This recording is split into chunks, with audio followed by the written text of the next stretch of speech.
Hello everybody, nice that you've got the time to watch this video. This is another video about my book Flying Without Wings, Life After Suicide, written in my author name, Helen Andow, which is the name I was born with. And I thought I'd like to tell you about one chapter in my book, which is called Go South, and in brackets, a psychic dog. So I thought you might like to hear about a psychic dog. The psychic dog is Finn, who's my daughter's dog. And Finn actually lives with me, although it's Heidi's dog. The story begins with a bus journey that Heidi and I did, as a coach journey.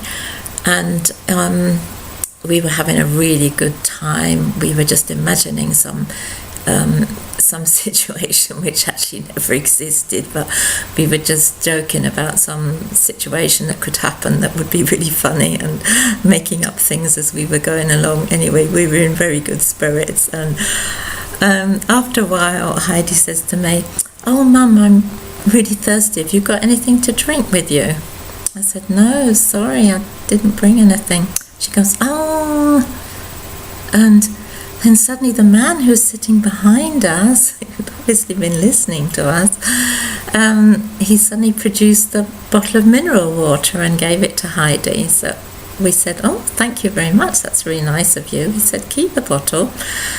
Then we carried on talking and laughing, and after a while he produced some nuts and said, "Are you hungry?" So Heidi says, "Well, yeah, thank you." So we took the nuts, and then we thought, well, he's a really nice person, so we just started chatting to him, and we talked to him for the rest of the coach journey back to Berlin, where we both live. And after he got off the coach, I asked him where he was going and where he was going to stay. And he said, "Well, actually, I don't know. I don't know where I'm going and what I'm doing." I thought, "Well, that's strange." I thought maybe he needs some spiritual guidance or some help or something. Anyway, I said, "Well, there's a Greek restaurant near me. There's a place there's rooms there." Well, actually, he spent 3 nights there. Anyway, the first night that he was there, I took him there in the evening with Finn, because I have to take the dog for a walk anyway in the evening. So I walked to the restaurant with him, left him there, came home again, went to bed. But in the middle of the night, something strange happened. 1 o'clock, Finn woke up and he started whining. Well, his whining woke me up. I looked at the clock, 1 o'clock. Why is he whining at 1 o'clock in the morning? I thought, well, maybe he needs to go out for a pee. So I put on my coat and my shoes. I went to the back door. I let him out into the car park at the back of our flats. And but he came straight in again. So I thought, well, that didn't seem to be the problem. So I got back into bed, but he took up the same position as he had before when he was whining, which was right next to my face. But this time he's just looking at me with these big brown sorrowful eyes, like not whining, but looking at me as if he's wanting to say something to me, and he can't say it because he's a dog.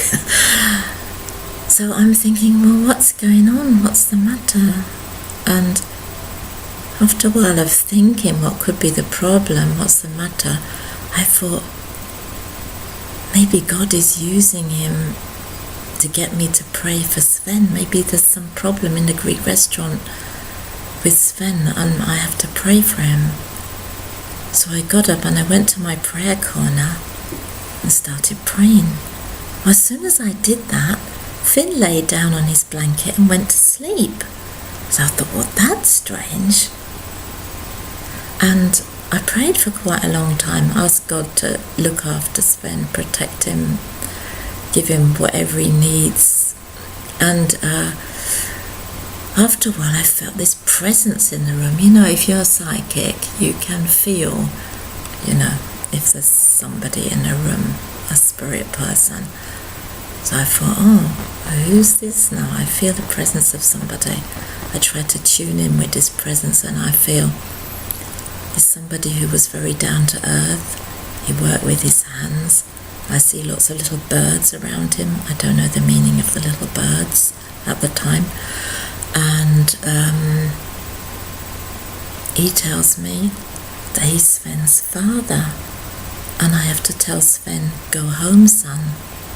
Well, I know that Sven's father had died and is in the spiritual world because Sven had told me that he'd had a heart attack at an airport somewhere between South Africa and Denmark when Sven was around 21 or 22 years old. They'd actually lived in South Africa and then moved to Denmark, but they used to go back to South Africa to visit sometimes. And on one of these trips, his dad just collapsed at the airport and died. But when he says Sven should go home, I'm thinking, well, I don't know what home is for Sven. I don't know if home means Denmark or South Africa, because he's just come from Denmark. Does that mean go back? Or I'm thinking about this, and suddenly in my mind I have this picture of all these flamingos standing in water. I think, well, there's no flamingos in Denmark, so it must be South Africa, because I know flamingos come from Africa. So home must be South Africa. And then he says to me, telepathically, your mother needs you. That was the message. I thought, okay. So I'll tell Sven that when he comes for breakfast the next morning. So I went back to bed and I slept. Woke up the next day, made breakfast. Sven came. I said, Sven, are you okay? Did something happen in the restaurant yesterday? And he goes like, no. And then I tell him the story, how Finn started whining and woke me up, and how his father came and gave me this message. And then he says to me, at 1 o'clock this morning, I was walking the streets and I was crying out to my dad, Dad, help me. Show me what to do with my life. Show me where to go. Dad, Dad, help me, help me. And I said, well, Sven, your dad hurt you. And he woke Finn up to wake me up to pray for you and to give me a message. You need to go home to South Africa. And he said, yes. I do feel actually South Africa is my home, and that's where I belong. And I think my mother will be probably very lonely at the moment. Yeah, so then he got on the phone to his mother and told her he was coming home. She was so happy. And yeah, that's my story of my psychic dog. So I hope you like this video, and if you did like it, please like it, and please give me some good feedback. And I'm still working on my book, but it is more or less finished, so I hope to get it published next year, and I'm trying to create interest for it so that a publisher will know that I've got a following and people who are just dying for this book to come out. Okay, have a nice day. Thank you for watching. Bye.